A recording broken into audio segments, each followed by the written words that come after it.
Bueno, nuevamente, buenas noches. Les doy la bienvenida el día de hoy, 4 de junio del 2024. Vamos a continuar con nuestro programa, nuestro curso de capacitación 2 de la Universidad Ciudadana de Nuevo León para la especialidad de licenciatura en informática administrativa.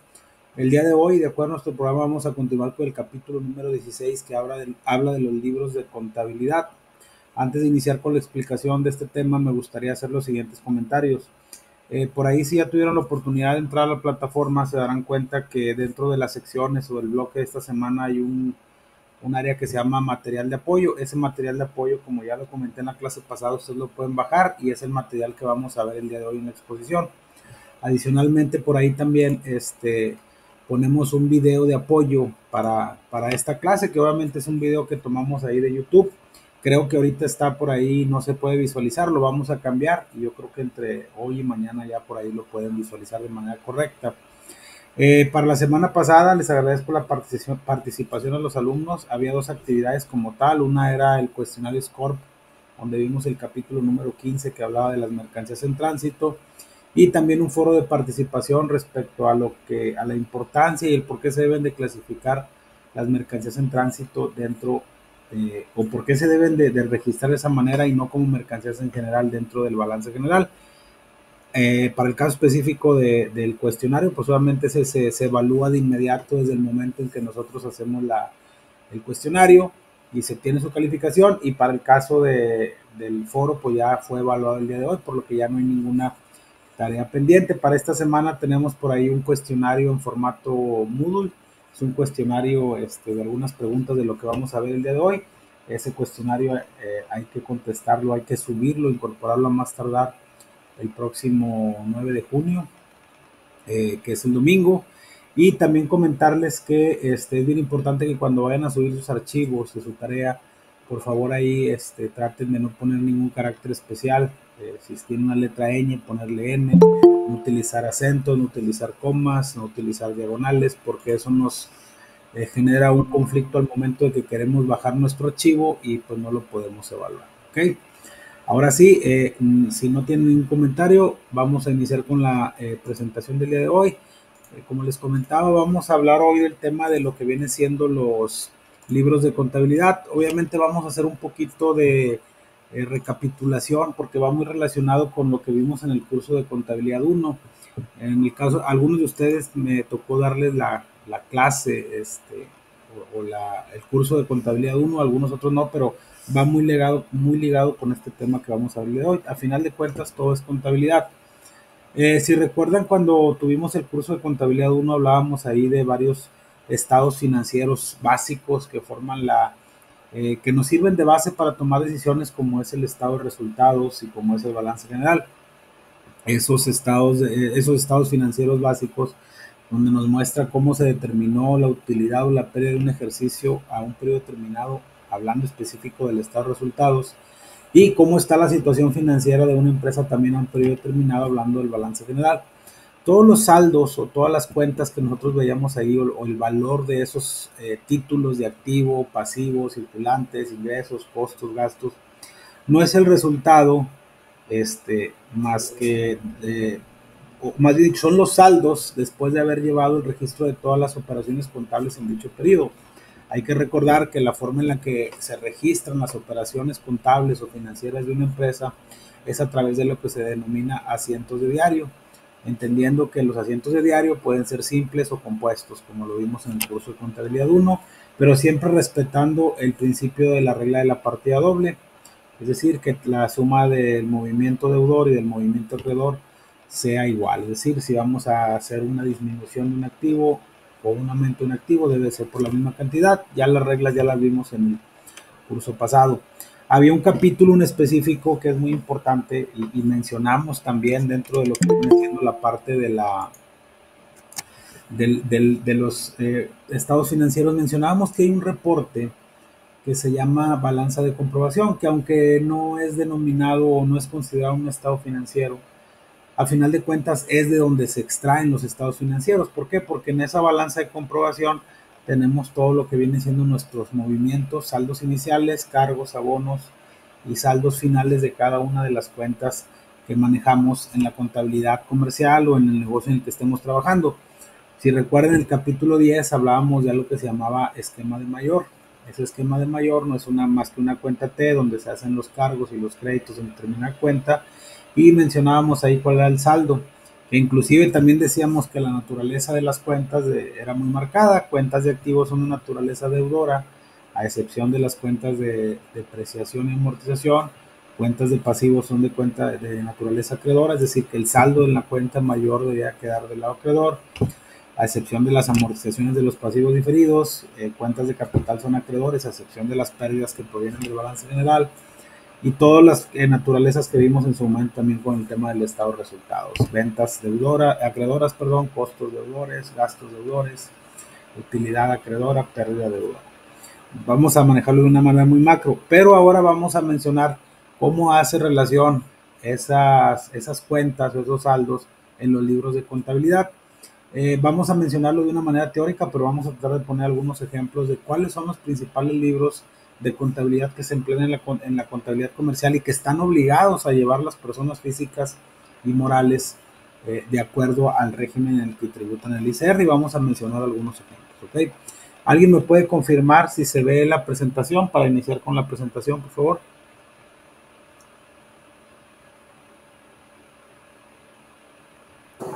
Sí se ve. Ok, gracias, muy amable. Como ya lo mencionamos, vamos a ver el capítulo número 16, que habla de los libros de contabilidad, y como objetivo tenemos estudiar el proceso de elaboración de archivos o documentos donde se plasma la información financiera de la empresa, operaciones que se realizan durante un periodo de tiempo determinado y las cuales en algunos casos hay que legalizar de manera periódica. ¿Qué tenemos como introducción para este capítulo? Obviamente todo esto está extraído del capítulo número 16, que es el libro base de mi primer curso de contabilidad en su edición número 22, de Elías Lara Flores, que es el libro base que estamos utilizando para este curso de contabilidad 2 y que obviamente también utilizamos en el curso de contabilidad 1. ¿Qué son los libros contables? Son aquellos archivos en donde se registra la información económica y financiera de la empresa. ¿Por qué económica y financiera de la empresa? Porque acuérdense que tenemos derechos y bienes, caso de los activos; tenemos deudas y obligaciones, caso de los pasivos; tenemos patrimonio, que es el capital contable; tenemos ingresos, tenemos costos, tenemos gastos, etc. Entonces, en esos libros contables nosotros debemos de plasmar todas esas operaciones financieras, y que obviamente ya lo hemos mencionado desde el curso pasado. El deber ser o la función principal de la información financiera es que sirva de base para la toma de decisiones. Entonces tenemos que tener esos libros lo más apegado a la realidad operativa y financiera de la empresa para que la toma de decisiones sea correcta. Por lo tanto, estos libros contables son vitales para gestionar y controlar si nuestra empresa goza o no de buena salud.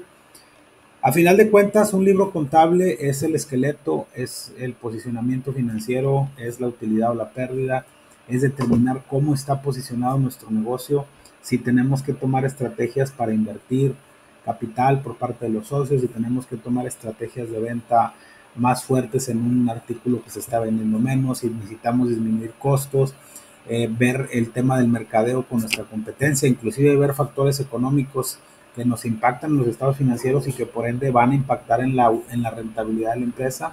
Entonces es bien importante que estos libros contables estén lo más apegados, reitero, a la realidad de la empresa, y obviamente estos libros contables y todos los registros se llevan de acuerdo a algo que se llama normas de información financiera, que inclusive también las mencionamos en algunos de los capítulos del curso de contabilidad. ¿Okay?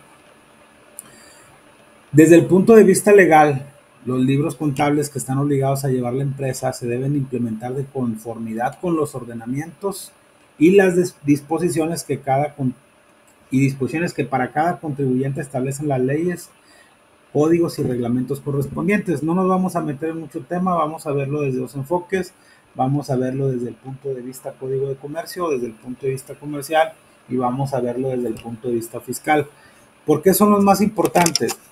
Porque por un lado está la forma en la que nosotros debemos de operar comercialmente, sobre todo para temas de consumo con nuestros clientes y para probablemente alguna situación comercial muy en específica, y eso nos lo regula nuestro código de comercio. vigente en el territorio nacional. Pero para el tema fiscal, pues obviamente tenemos diferentes ordenamientos que nos dice cuáles son los libros obligados que estamos obligados a tener. Y por ejemplo el caso del ICR, que nos dice en tal artículo que debemos llevar contabilidad, el caso del IVA, el Código Fiscal de la Federación, que nos dice cuánto es la antigüedad con la que debemos de tener en resguardo dicha información contable, que obviamente al fisco no le interesa porque obviamente tiene cierto tiempo para poder hacer revisiones. No podemos guardar anteriormente, digo, a lo mejor a ustedes no les tocó, a un servidor sí, de que antes el archivo era de manera física, que se guardaban mucha información física. De hecho, todavía se sigue guardando, pero ahorita con la modernidad que tenemos en el tema de la contabilidad electrónica, que ya nosotros, no sé si ya ustedes lo hayan visto también en la práctica, que ahorita si nosotros emitimos una factura, ya la factura ya no es como antes que eran manuales, ¿no? Y que se tenían una fecha de vigencia, ¿no? Ahorita nosotros emitimos una factura en el negocio en el que trabajemos y el SAT en automático ya sabe cómo vendimos ese producto, cómo prestamos ese servicio, si lo vendimos de contado, si lo vendimos de crédito, si no lo pagaron con cheque, si no lo pagaron con transferencia electrónica, si estamos obligados a pagar el IVA dependiendo de la forma de pago, etcétera, etcétera. Entonces ya ha ido modernizando mucho el SAT su sistema de fiscalización, entonces por eso es que tiene más relevancia estos libros contables, ¿ok? ¿Quiénes están obligados a llevar contabilidad? Antes de meternos así a mucho tema, voy a meterme un poquito a la parte fiscal porque creo que es importante que partamos desde ese punto de vista. Desde el punto de vista fiscal, eh, mencionábamos en este inicio de curso, inclusive reitero, hago mucho hincapié en el curso pasado porque es la base de todos estos puntos en específico que estamos viendo, que las actividades empresariales pueden, o las empresas, o tanto las empresas como las personas físicas están obligados a llevar contabilidad dependiendo del régimen en el que estén tributando. Cuando estamos hablando de una sociedad, estamos hablando de una empresa o de un negocio que está constituida por dos o más socios. Dependiendo de la tipo de sociedad que se constituya, pues obviamente es la responsabilidad que tienen esos socios y qué ordenamiento jurídico, legal o normativo nos dice cómo se deben de constituir las sociedades, pues la Ley General de Sociedades Mercantiles. Para ejemplos muy prácticos, vámonos a ir a la que prácticamente todo el mundo conocemos, que es la Sociedad Anónima de Capital Variable, donde existen dos o más socios con un capital mínimo de 50,000 pesos, pero también existen personas físicas que llevan a cabo actividades empresariales. Mi nombre es Israel Quintero Ramírez y yo puedo dedicarme a la compra y venta de celulares, pero también puede existir una persona moral, es decir, en que Juan Pérez y Lupita Rodríguez se unieron se asociaron para crear una empresa, a la cual solicitaron permiso a la Secretaría de Economía y luego vinieron ya con ese permiso, con el nombre de la sociedad, ante un notario público para poder constituir de manera legal esa sociedad y ahora sí generar su RFC ante el SAT y empezar a tributar. Entonces esa empresa que se creó con dos o más socios, perdón, también se dedica a la compra y venta de celulares. Si se fijan, yo soy una persona física que de acuerdo al título 4 de la ley del ICR, porque existen varios capítulos y varias secciones de las personas físicas, también llevo a cabo actividades empresariales. Puedo hacer la misma actividad empresarial que una persona moral. Pues partiendo de ese rubro, y a manera de resumen, independientemente de lo que vayamos a contestar más adelante, todas las personas morales, busquen un lucro o no busquen un lucro, están obligadas a llevar contabilidad. Eso no tenemos tema, están obligados a llevar libros contables. En el caso específico de las personas físicas, están obligados a llevar libros contables, que ahorita vamos a mencionar cuáles son los dos libros contables primarios. Son las personas físicas con actividad empresarial. Ahorita vamos a mencionar otro tipo de personas físicas, pero ellos no están obligados a llevar como tal un registro contable, sino nada más unas anotaciones ahí muy puntuales respecto a sus ingresos, inversiones, deducciones, etc. ¿Okay? Vamos a iniciar con las personas físicas. ¿Quiénes son las personas físicas? Pues son las personas o las empresas que están constituidas por un solo individuo, un propietario, lo que les mencionaba ahorita. Los libros de contabilidad a los que están obligados a llevar las personas físicas verán de acuerdo con su actividad, lo que les mencionaba ahorita, y dependiendo del régimen, con el cual deben de pagar el ISR. Para no meternos en muchos temas fiscales, existen personas físicas por sueldos y salarios, los que estamos bajo la subordinación de un patrón, que no estamos obligados a llevar contabilidad. Están las personas físicas que prestan servicios personales independientes u honorarios, que no están obligados a llevar contabilidad. Están las personas físicas que arrendan bienes inmuebles, que no están obligados a llevar contabilidad. Están las personas que tienen ingresos por dividendos, que no están obligados a llevar contabilidad. Pero existen personas físicas con actividad empresarial, como un servidor que se dedica a la compra y venta de servicios de teléfonos celulares, que sí está obligado a llevar esa contabilidad. ¿Okay? Pues las personas físicas son las personas o las empresas o los negocios que están constituidos por un solo individuo. Vamos a mencionar algunos ejemplos de estas personas físicas. Las personas físicas por honorarios. ¿Cuáles son esas personas físicas por honorarios? Pues las personas que prestan, como su nombre lo dice, un servicio personal independiente. Los contadores, los arquitectos, los abogados, que por un trabajo en específico perciben un honorario y se genera un recibo de honorarios por el cual percibe, como su nombre dice, por su trabajo, pero que no están obligados a llevar contabilidad. En el caso específico de las personas físicas por honorarios, solo deben de llevar una contabilidad simplificada, el cual consiste en llevar en un libro, en un Excel, donde se registran los ingresos que perciben por estos honorarios, las salidas de dinero, los egresos y el registro de inversiones y deducciones.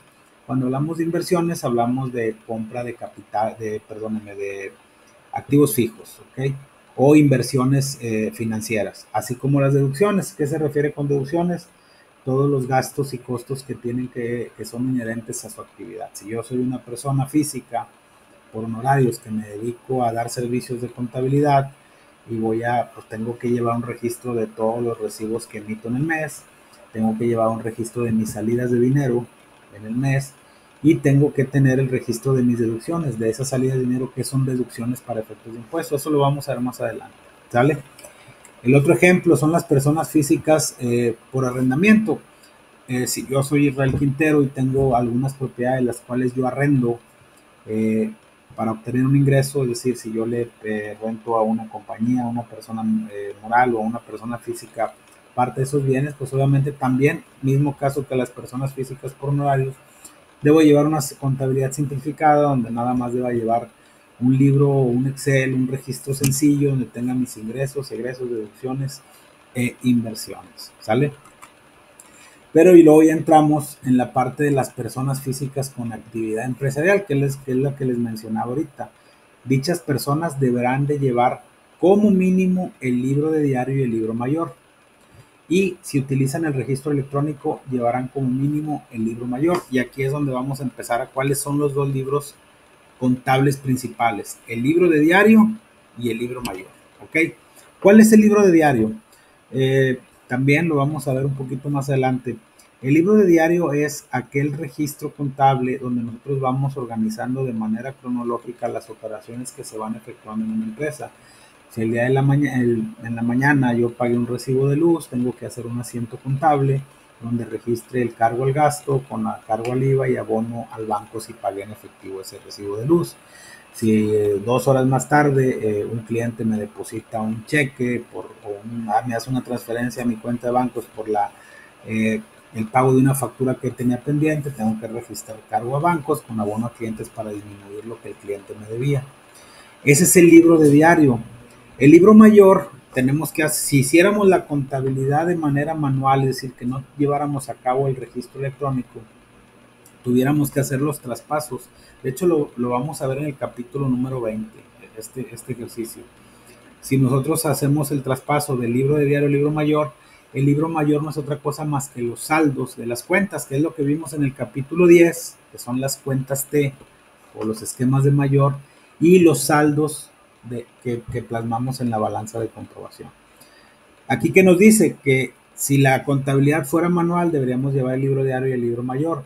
Y si utilizáramos el registro electrónico, llevaríamos nada más como mínimo o mínimo requisito contable el libro mayor. ¿Por qué? Porque cuando ya tenemos un software, ya tenemos un registro electrónico con alguna herramienta tecnológica, nos es más fácil llevar a cabo la contabilidad.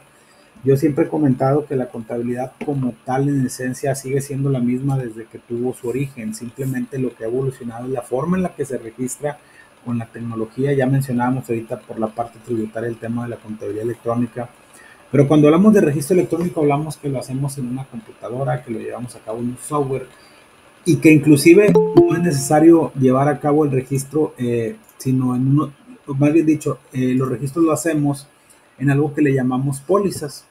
Las pólizas, existen diferentes tipos de pólizas, ¿no? Las pólizas de diario, las pólizas de egresos, las pólizas de ingresos, donde hacemos nuestros asientos contables y en automático el sistema entiende que ese ya es el libro mayor. Por eso dice que cuando ya tenemos un registro electrónico no es necesario llevar el libro de diario, sino el libro mayor, porque se registran de manera directa las operaciones. ¿Sale?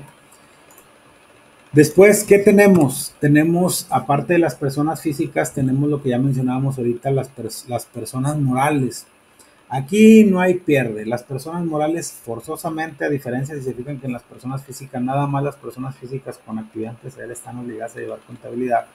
En el caso de las personas morales, todas llevan contabilidad y son las personas constituidas por varios individuos o socios, que ya mencionamos que la más común y que busca lucro es la sociedad anónima de capital variable.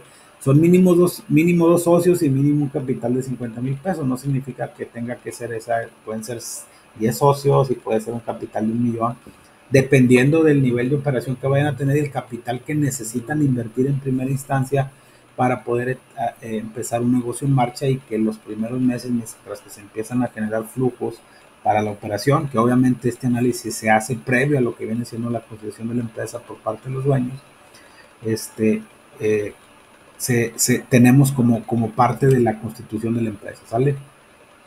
Al igual que en el caso de las personas físicas con actividad empresarial deberán llevar cuando menos el libro de diario y el libro mayor, y si utilizan el registro electrónico llevarán como mínimo el mayor. Imagínense ustedes que todavía la contabilidad la lleváramos, a lo mejor reitero, a ustedes no les tocó, de hecho ni a mí tampoco, pero sí cuando nos estábamos en la facultad y cuando nos enseñan las bases de cómo hacer los registros contables, cuando nos enseñan algo que se llaman hojas tabulares, donde nos dan una serie de ejemplos de asientos de diario, hacemos el libro mayor, los traspasamos al libro, al libro de diario y luego al libro mayor, y ya en base a eso generamos algo que se llama balanza de comprobación, que ya lo mencionamos hace rato, hacemos ajustes de saldos y presentamos con esos saldos ajustados los estados financieros. De hecho, creo que el siguiente capítulo habla, no me acuerdo si de cuentas colectivas a control o asientos de ajuste, pero también va muy relacionado con este tema. ¿Okay? Además, en el caso específico de las personas morales, aparte del libro de diario mayor o el mayor en caso de que nada más tengan el electrónico o que te lleven a cabo el registro electrónico, deberán de llevar un libro de actas en el cual se hagan constar todos los acuerdos relativos a la marcha del negocio que se tomen en las asambleas o juntas de socios y en su caso los consejos de administración. ¿Por qué son bien importantes estos libros de actas? Miren, cuando hacemos modificaciones al capital social, nosotros, si iniciamos una empresa con un capital de 100,000 pesos y necesitamos incrementar ese capital social, no lo podemos incrementar de manera directa, tenemos que hacer un adendum o una modificación de manera con un protocolo correcto a través de un notario público para decir que vamos a aumentar ese capital. Si no lo hacemos de esa manera, contablemente no lo podemos registrar. Pero también existen otro tipo de registros que se llevan a cabo en estas actas, donde se plasma qué acciones estratégicas se van a llevar a cabo para la marcha del negocio, qué acciones se van a tomar en cuanto a posicionamiento de la empresa en determinados periodos. Entonces, esto, ¿para qué nos sirve? Para que se quede plasmado cómo ha sido la toma de decisiones de la empresa con el transcurso del tiempo. Entonces, también nos dice que aparte de la parte, valga la redundancia, aparte de la parte contable, también debemos llevar desde el punto de vista estratégico este libro de actas, donde nosotros, los socios, la junta de consejo, los gerentes o las personas que toman las decisiones respecto al rumbo del negocio, dejen plasmado esos acuerdos de lo que se va a hacer en un futuro o de las acciones que se tomaron para que el día de mañana que llegase a tener alguna repercusión, si no legal, si desde el punto de vista económico respecto a las decisiones que tomaron, que se quede plasmado que fue un tema de acuerdo. ¿Okay? Entonces es bien importante tener ese libro de actas. En el caso de las personas morales, y aquí vamos a, aquí habla de tanto, voy a referirme tanto a personas físicas como personas morales. Ahorita mencionábamos que existe un reglamento que nos dice, que es nuestro código de comercio, en el artículo 46, nos dice que estamos obligados a resguardar los libros contables durante un periodo de 10 años. ¿Por qué? Porque desde el punto de vista comercial y dependiendo del tipo de negocio con el que estemos operando y el tipo de bien o producto que nosotros estemos comercializando o produciendo, pues a lo mejor tenemos otro tipo de repercusiones legales, por ejemplo, con Profeco, este, con la Secretaría de Economía, con diferentes regulaciones. Entonces la parte comercial nos dice, tú estás obligado a llevar 10 años esos, o a resguardar esos 10 años, esos libros contables, esos registros contables, para en un momento dado que se requiera algún sustento, pues tenerlo ahí a la mano. ¿Ok? Pero también existen otras disposiciones, como en el caso del artículo 30 del Código Fiscal de la Federación, que es el Código Fiscal de la Federación, es el conjunto de interpretaciones o de cómo nos debemos conducir respecto a nuestra parte tributaria, que nos dice que deben de ser 5 años los que debemos de guardar estos libros contables. Si nos vamos a lo que dice el Código de Comercio, se contrapone con lo que dice la parte fiscal o la parte tributaria. Que nos dice que son 5 años contados a partir de que se presentaron o debieron haberse presentado las declaraciones con ellas relacionadas. Un ejemplo, ahora en el 2024 presentamos hay que recordar, y haciendo un poquito también de cultura general fiscal para ustedes, las personas físicas y morales, dependiendo del régimen que tributemos, estamos obligados a presentar una declaración anual.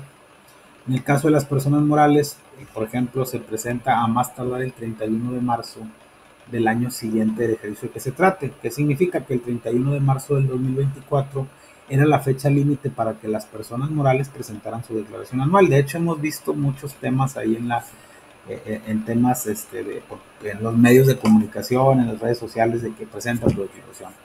En el caso de las personas físicas, no es el 31 de marzo, es el 30 de abril. ¿Ok? Entonces, ¿qué significa esto?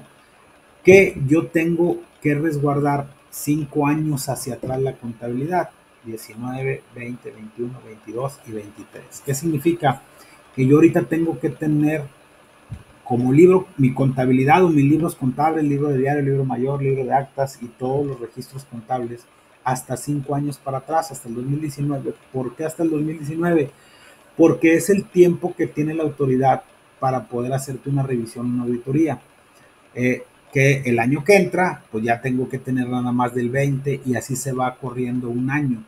Y se fijan, obviamente es muy diferente lo que nos marca el Código Fiscal de la Federación. Y aquí hago hincapié también como cultura general. Pero si yo ahorita presento una declaración anual del 2022, por poner, del 2019, que es el último año que debo de tener resguardado, significa que si yo la presento ahorita, que es 4 de junio, vuelve a empezar a contar los 5 años porque se reactiva. Entonces, por eso es bien importante que cuando presentemos nuestras declaraciones las presentemos de manera correcta para no tener que presentar declaraciones complementarias y esos 5 años se vayan corriendo con el paso del tiempo. No sé si más o menos quede claro. Entonces, la parte fiscal nos dice que deben de ser 5 años. En el caso, reitero, tanto de personas físicas como de personas morales. En la práctica realmente, y hay que ser al menos lo que me ha tocado a mí, prácticamente me ha hecho un poquito más de sentido la parte fiscal. Han sido muy pocos los casos en que las empresas ya guardan 10 años la contabilidad, los libros contables. A lo mejor porque no me ha tocado un giro muy específico que sí lo guarde. Pero también aquí hago otra pausa. Reitero, muy fiscal. Si aquí son 5 años, pero yo durante esos 5 años, hasta en el 2020, yo promoví un juicio ante la autoridad porque no me promoví un recurso, más que nada un juicio, un recurso ante la autoridad porque no me devolvió un impuesto, por X, Y, Z. El tiempo en que ese recurso no tengamos una resolución por parte del Tribunal Federal de Justicia Administrativa, pues obviamente ese tiempo no cuenta para los 5 años. ¿Okay? Entonces también es importante ahí que ustedes lo conozcan, ¿sale? Libro mayor, libro de diario y libro mayor, desde el punto de vista contable, ya lo mencionamos, es el libro con el nombre de libros principales, se le denominan contablemente al libro de diario y libro mayor.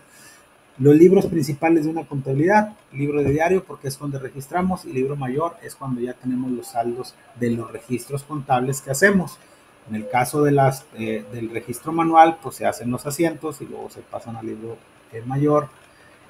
Y en el caso del registro electrónico, ya se hace de manera, en el caso del registro electrónico ya se hace de manera directa a través de las pólizas o de los asientos que nosotros metemos dentro de nuestra contabilidad. Voy a adelantarme un poquito, reitero también para que tengan ustedes una noción. Cuando nosotros registramos, si lo vemos en una línea de tiempo, tenemos el registro en el libro de diario, lo pasamos al libro mayor. Ese libro mayor, con los saldos, generamos un documento que se le llama balanza de comprobación, donde vienen todos los movimientos iniciales, iniciales, tanto deudores y acreedores como cargos y créditos, deudores y acreedores, como nuestros saldos finales, deudores y acreedores, de todas las cuentas que integran la contabilidad, de resultados y de balance general, inclusive cuentas de orden, que eso lo vamos a ver en la segunda parte de este curso. Y ya con ese balanza de comprobación procedemos a hacer algo que se llama asientos de ajustes, que no es otra cosa más que una revisión de los saldos que tenemos en las cuentas respecto a su razonabilidad, y que eso obviamente nos lo da la parte del expertise que tengamos en el negocio y de la experiencia que ya tengamos y de ciertos controles que como contadores debemos de tener, y que de hecho va a ser un capítulo que vamos a ver, el de asientos de ajuste. Y ya con esos saldos ajustados, después de meter los asientos de ajuste, procedemos a tener una balanza de saldos ajustados, y ahora sí, con los saldos correctos, hacemos nuestro balance general y hacemos nuestro estado de resultados. Pero los libros principales son el libro de diario y el libro mayor, ¿vale? ¿Cuáles son los libros auxiliares? Son los libros que se llevan para registrar de forma analítica las operaciones. Aquí lo podemos ver de dos temas. También más adelante vamos a ver un capítulo que se llama cuentas colectivas y de control, donde vamos a ver cómo de una cuenta de mayor o de un saldo de mayor podemos tener libros auxiliares que nos dicen cómo se conforma el total. Un ejemplo muy sencillo: cuando veíamos la cuenta de banco decimos, no, pues en la cuenta de bancos tengo 100,000 pesos, pero ¿qué pasa si yo tengo aperturadas 6 cuentas de bancos dentro de la empresa? Pues obviamente tengo libros auxiliares que la suma de esos libros me va a dar el total de mi cuenta, de mi saldo mayor. Reitero, eso lo vamos a ver más adelante, pero cuando hablemos de libros auxiliares son libros dentro de la contabilidad que se registran o que nos sirven para llevar de manera para analizar y para registrar de manera más analítica las operaciones de una empresa. Reitero, lo vamos a ver más adelante.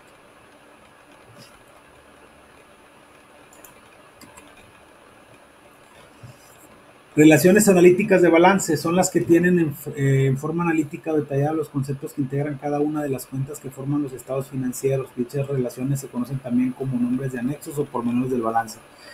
Es lo mismo que los libros auxiliares, solo que cuando nosotros presentamos estados financieros no vamos a presentar el libro como tal, ya este es el saldo y estos son los movimientos. No, se hace de una manera como una cédula, donde, por ejemplo, si yo voy a presentar un balance general y digo el saldo en la cuenta de bancos es de 500,000 pesos, pero se compone de 50,000 pesos en Banorte, 70,000 pesos en Banamex, 80,000 pesos en BBVA y el resto en Banregio. Pues esas son las cuentas analíticas. Oye, ¿cuáles son el saldo de los clientes? No, pues que 1,000,000 de pesos, ok, pero ¿quién me debe ese 1,000,000 de pesos? Ah, pues el cliente A te debe 500, el cliente B te debe 300 y el cliente C te debe 200. Entonces, esas son analíticas, no es otra cosa más que presentar de una manera más ejecutiva los saldos de los libros auxiliares que conforman las cuentas de mayor que presentamos en los estados financieros. Que reitero, también lo vamos a ver más adelante.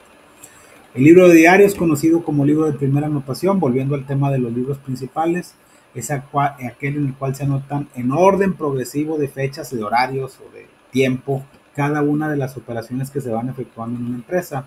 Mencionaba yo al principio que si en la mañana hago una operación de registro, en la tarde otra, más tarde otra. Ahorita, pues obviamente el sistema ya lo hace solo, y aunque lo registremos en el libro mayor, ya inclusive si nosotros emitimos la póliza, pues ahí se va a quedar registrado en el momento que se llevó a cabo la operación, o el registro más bien dicho, y ya el sistema hace todo eso por nosotros. Es la ventaja de tener ahora sí que un sistema de registro electrónico. Como sistema, el sistema de contabilidad por excelencia es la regla de la partida doble, pero como herramienta para la contabilidad, los software han venido a revolucionar de manera muy importante la toma de decisiones y el registro contable. Imagínense ustedes que todavía tuviéramos que llevar la contabilidad de manera manual, con el ritmo de vida que tenemos, con la necesidad de información en línea, con la necesidad de tomar decisiones o con los mismos hay que recordar que la información es poder, ¿va? Y si no la tenemos en tiempo y forma, pues no podemos tomar decisiones de manera correcta. Entonces, imagínense empresas grandes como Coca-Cola, Telmex, que ustedes gusten y manden, que tuvieran que llevar la contabilidad manual, pues no sería factible ni operativamente ni financieramente, ¿va? Es por eso que los software tienen una importancia muy buena dentro de las operaciones administrativas. Tan es así que existen software buenísimos como que son considerados RP, como el SAP, como infinidad, ¿no? Inclusive es por módulos. El módulo de inventarios o el módulo del almacén, si el almacenista tiene ese módulo y recibe una mercancía, ya están configurados los asientos para el momento que se le dé entrada al sistema, se genera una póliza y se haga el registro contable en la contabilidad, es decir, cargo a inventarios con abono a IVA por acreditar y cargo a inventarios de IVA con abono a proveedores para registrar la cuenta por pagar, pero ya le dimos la entrada. Si en la tesorería sacan un cheque, el módulo de tesorería ya le dimos la salida al banco, se hace el asiento contable, si se está cancelando un pasivo, está pagando un gasto, etcétera. En el módulo de ventas, si emitimos una factura con método de pago PPD o PUE, pues eso ya viaja directamente a la contabilidad. Entonces, es por eso que es bien importante los registros electrónicos. Si lo tuviéramos que hacer de esta manera, pues ese sería el asiento primero, el libro de diario. En este libro se describen las operaciones detalladamente, indicando no solamente las cuentas de cargo y abono, es decir, el asiento contable, sino además una serie de datos como el número de factura, fecha de operación, vencimiento de documentos, si es a crédito, contado, etcétera, que reitero, eso en el libro de mayor, en el registro electrónico ya lo hacemos. Este es un ejemplo de los datos que tiene el registro del libro de diario, que solamente está muy sencillo. El número de asiento 1, el folio 1, la redacción, compra de material para compra de mercancía, etcétera, etcétera. En el libro mayor es aquel que se abre una cuenta especial para cada concepto de activo, pasivo y capital. ¿Por qué? Porque, por ejemplo, en los libros de diario podemos estar registrando diariamente movimientos en los bancos, movimientos en los clientes, movimientos en los proveedores, pero todo se tiene que ir al libro mayor, a los saldos de esquema de mayor que mencionábamos en el capítulo 10 del curso pasado y que les comentaba ahorita, para poder determinar los saldos de cada una de las cuentas y de todas las operaciones que se registraron en el libro de diario. Al libro mayor se deben de trasladar por orden progresivo de fechas o de tiempo los asientos del libro de diario, que es lo que les mencionaba: libro de diario, libro mayor, balance de comprobación, asientos de ajuste, balanza de saldos ajustados y estados financieros. El libro mayor también es conocido con el nombre de libro de segunda anotación, pues los datos que aparecen en él provienen del libro de diario, del cual se copian las cuentas, valores y fechas, que reitero, eso ya nos lo hacemos en la práctica. Ahí viene un ejemplo de cómo se llevaba a cabo antes el libro mayor. Aquí no me quiero meter en mucho tema, obviamente esta es una imagen que se obtuvo ahí de lo que viene siendo la bibliografía. Las ventajas que tiene el libro de diario, que si quisiéramos ver de manera analítica las operaciones, pues la podemos ver, pero no podemos conocer el movimiento y el saldo de cada una de las cuentas. Para el libro mayor, pues muestra el movimiento como ventaja, tenemos que muestra el saldo y movimiento de cada una de las cuentas, pero no muestra la operación en forma ordenada y con toda clase de detalle. Obviamente, reitero, si ahorita ya en el software ya sacas hasta un auxiliar y ya te dice los movimientos analíticos, ya no tenemos tanto tema con eso, ¿sale? El sistema de registro electrónico, ahí es a lo que quería llegar, pues obviamente tiene las ventajas que ha disminuido mucho los tiempos y los costos. La parte operativa es mucho más versátil, tenemos información en tiempo y forma. Con sistemas computarizados, con sistemas más esbeltos, podemos tener información en tiempo real que nos diga cómo está la situación de una empresa. Ya todo es de manera automatizada, los asientos ya en la mayoría de los casos todas se hacen ya de manera automatizada. Ustedes van a compañías con un respaldo, un cierto tipo de operación muy definida en cuanto a procesos, pues ya todo lo tienen, tú entras y desde que entras, oye, ¿sabes qué? Quiero comprar tal código de barras, se genera el movimiento, ya todo se hace en automático. Obviamente hay todavía cosas que se tienen que registrar manual, pero ya son menos, inclusive ya muchas están programadas. Pero con este sistema de registro electrónico, pues obviamente nos ha ahorrado bastante tiempo para obtener información financiera. Eh, Sistema de registro contable, y esto va mucho para ustedes que son los licenciados en informática administrativa. Tenemos documentos fuente, lo cual obviamente es con lo que vamos a hacer, del cual vamos a tener nuestros registros contables y auxiliares para generar un diario general, un libro mayor, balanza de comprobación y estados financieros, que es lo que yo les mencionaba hace ratito. Si tenemos un sistema contable integrado, ¿cómo sería un sistema contable integrado? Aquel que reúna todos los módulos para que todas las operaciones de una empresa o de un negocio, tanto comercial como productivo, sea más rápido su registro en la contabilidad.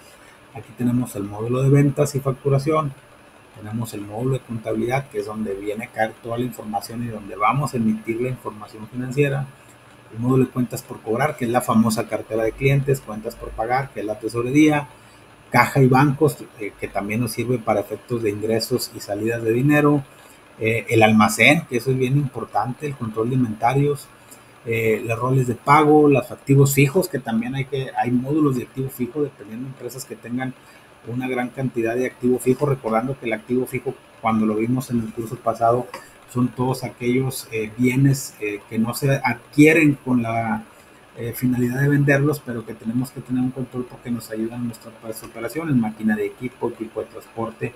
Imagínense empresas que tienen infinidad de activos fijos, pues deben de tener un módulo muy específico para ese tipo de activos por el tema de la depreciación y el impacto fiscal que tiene dentro de las deducciones y las declaraciones anuales y las declaraciones de impuestos, que aquí van un poquito más.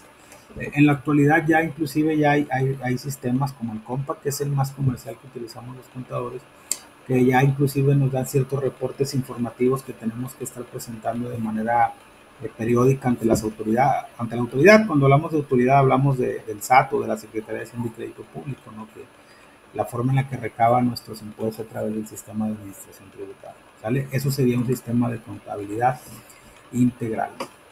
Y entonces, a manera de resumen, para ahorita abrir los micrófonos por si alguien tiene algún comentario, alguna duda, los libros de contabilidad son todos aquellos libros en donde están registradas las operaciones financieras de una empresa y que obviamente nos sirven para tomar decisiones, recordando que la información financiera es su principal función.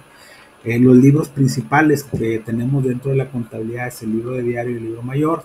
Obviamente, si utilizamos el registro electrónico, solo utilizamos el libro mayor. Este tipo de registros electrónicos, computarizados o informáticos nos ha venido a revolucionar la forma en la que tenemos nuestros registros contables y que estamos obligados a llevar contabilidad dependiendo de acuerdo a varios ordenamientos. En el caso específico de las personas físicas, solo las personas físicas con actividad empresarial están obligados a llevar contabilidad, y en el caso de las personas morales todo el mundo está obligado a llevar contabilidad. Mencionamos ahí algunos ejemplos que en el caso del Código de Comercio eran 10 años, y en el caso del Código Fiscal de la Federación nos habla de que tenemos que tener o conservar nuestros registros contables durante al menos 5 años. También por ahí la ley del ICR y la ley del IVA también lo mencionan, que estamos obligados a llevar contabilidad. Entonces, por esa parte, en el caso específico de ese tipo de contribuyentes, no nos salvamos para tener esos registros contables. ¿Ok? Ahora sí, por favor, si alguien tiene algún comentario, alguna duda respecto a este capítulo, por favor háganmelo saber, si no, para dar por terminada la sesión del día de hoy. ¿Alguna duda, algún comentario respecto a este capítulo?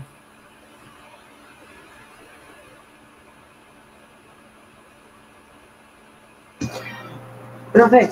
Sí, dígame. Bueno, había dicho que las personas físicas y morales tienen la obligación de conservar los libros 10 años, pero luego las morales, según el artículo 30, deben conservarse 5. Entonces, realmente, las morales, ¿cuántos años deberían de guardarlos? Mire, ahorita mencionábamos que se contraponía un poquito una disposición con la otra. Cuando hablamos de personas físicas, Desde el punto de vista código de comercio, el código de comercio no distingue si son personas físicas o morales. El código de comercio te dice son 10 años.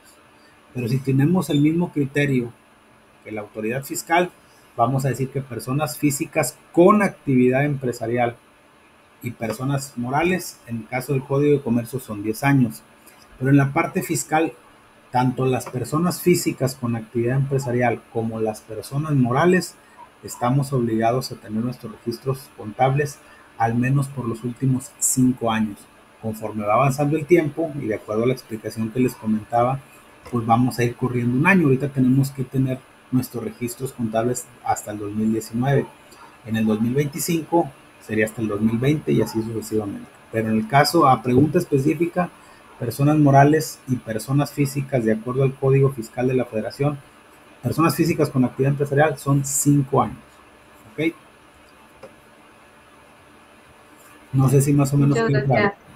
Sí, sí, ya quedó. Muchas gracias. Muy bien. ¿Alguien más que tenga alguna duda, algún comentario respecto a este capítulo, a este tema que veamos el día de hoy?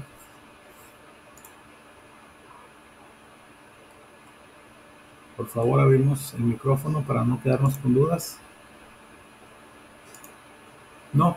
Bueno, si ya no hay ninguna duda, ningún comentario, les agradezco a los alumnos que se pudieron conectar el día de hoy. Gracias, Mario, muy amable.